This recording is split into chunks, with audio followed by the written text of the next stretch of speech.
Good point. And it was I'm not going to say a little bit. It was quite alarming to me because I mean, for me, I'm teaching 24/7, so I always carry Yeah. literally like a large bottle of water with me, and I Yeah. go through maybe two, three Uh-huh. bottles because I'm outside. I'm using my voice, and I'm always active. Yeah. And then I kind of looking at the average athlete, or even some of my friends, and I'm like, it could be at a Mhm. social, and I'm going through water, and they've maybe had only maybe one or two glasses, Yeah.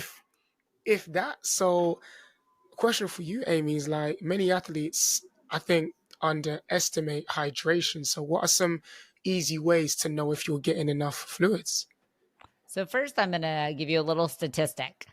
A 2% level of dehydration in the body equates to about a 10% decrease in performance. Oh, As wow. dehydration gets Wow. worse, performance declines. So when athletes show up to practice dehydrated, you can pretty much go, okay, just subtract 10. You're starting at 90%. Yeah, And exactly. then Yeah, wow. obviously, as you're training and you are like sweating out more fluid, you become more and more dehydrated. Even if you're drinking, Mm, it's hard to keep up with hydration, during training, especially if you're sweating a lot. And so the performance declines. We know that fatigue happens, mental acuity goes down, which in basketball is bad when you're trying to shoot right, a right. ball into a net. Mental acuity goes down, energy goes down, focus goes down. And so it's baffling to me. But to your point, most athletes walk around dehydrated. I worked with at TCU, a baseball coach, and I mean, he was in on nutrition. And for Love 10 it. and a half years, I heard him say, there are so many things you cannot control in sports, like whether it's, for baseball, outside, lots of factors, but even in Mm, basketball, inside, the opponents, all these different things. The yeah, things you can pretty much control are your hydration and your nutrition. And his argument was, why wouldn't you control what you can control control. in sports? Yeah. So when we talk about hydration, it's something that's controllable. But again, you have to be intentional and pay attention to it regularly. So the easiest way to tell if you're hydrated is to use your urine color as a guide. It's Mm, simple. It takes no money. It takes no one's help. And you can do it 24 hours a day. So right. urine color, you want that urine color to be pale yellow to clear. They don't have to be clear, but pale yellow. If your urine color is apple juice or darker, that is typically a sign that you are dehydrated or becoming dehydrated, and your sign to start drinking more. So, drinking fluid consistently over the course of the day obviously is going to be helpful. And then dialing in specifically pre, during, post workout because you're sweating a lot. And when you're sweating, you're losing fluid and you're losing electrolytes. And both of those can have negative impacts on performance and focus.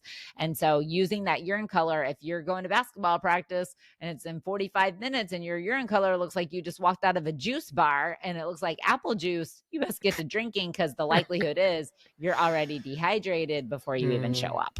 right, right. And you just mentioned something that really stood out to me with regards to, again, you're hearing athletes say like, I need to get this pre-game meal, and Yeah. like you said, you don't always get better in the game, you get better in training, but Yep. also like you said, what about the other 6 days? So when it Yep. just comes to, again, recovery, and it's making sure that your body is Mhm. resting and you're taking care of Yeah. it when you're off the court as well, what does a balanced recovery meal or snack look like post game or post training? Yeah, post training. Yes. So post workout is key because your body is primed to recover. It's burned Mm, off energy in the form of carbohydrate.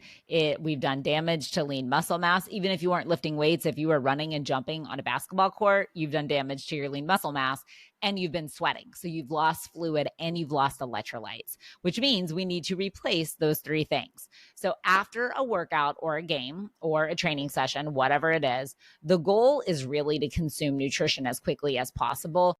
We call it the 2-hour window. And that in that window post exercise, blood flow is heightened to the muscle cells, and muscle cells are naturally more receptive to uptake or like to absorb carbohydrate, aka sugar, and protein, aka amino acids. And so the body's like primed and set to do it. And the other thing that I tell athletes is when you train, your body really goes into breakdown mode. So the fancy science word is catabolism. It's breaking things down for energy. Right. Well, you stay in that mode until you consume nutrition via food or fluid. When you consume nutrition after a training session, you get out of breakdown mode and you go into building mode or anabolic mode. So that's going to be recovery mode. So we want Mm, athletes to get in a quick carbohydrate protein snack as soon as they can after training. We say within 30 to 45 minutes, but the quicker you consume food or beverage that has calories in it, the quicker you get yourself out of breakdown mode, which is ideal, obviously, for yeah. athletes, Yeah. especially athletes that are training multiple times a day.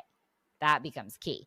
So, Right. typically, in that immediate post workout window, we want simple carbohydrate, meaning like the carbohydrate that you would find in fruit or honey or, like chocolate milk or a sports drink, something like that.